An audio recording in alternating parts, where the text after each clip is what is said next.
The annual transition to daylight saving time is arriving this weekend, bringing the familiar ritual of adjusting clocks and losing a bit of rest.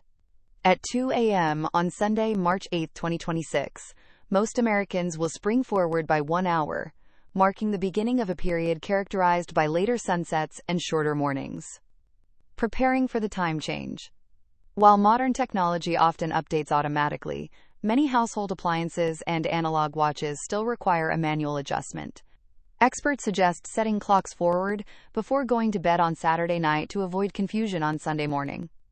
This shift means that the sun will rise and set an hour later than the day before, effectively shifting daylight from the early morning to the evening. Why we change the clocks. The practice of daylight saving time has a long and debated history. Though Benjamin Franklin first proposed the concept in 1784 as a way to save candles, it was not formally adopted in the United States until 1918 during World War I. The primary goal was to conserve energy by reducing the need for artificial lighting in the evening. In 1966, the Uniform Time Act standardized the practice across the country, though states like Hawaii and most of Arizona chose to opt out. The current schedule, which runs from the second Sunday in March to the first Sunday in November, was established by the Energy Policy Act of 2005.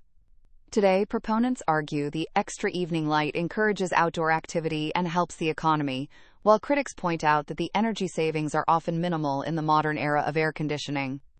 The impact on sleep and health.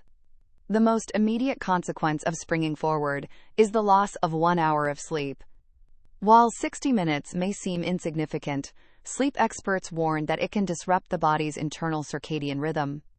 This biological clock relies on consistent light patterns to regulate sleep and wakefulness.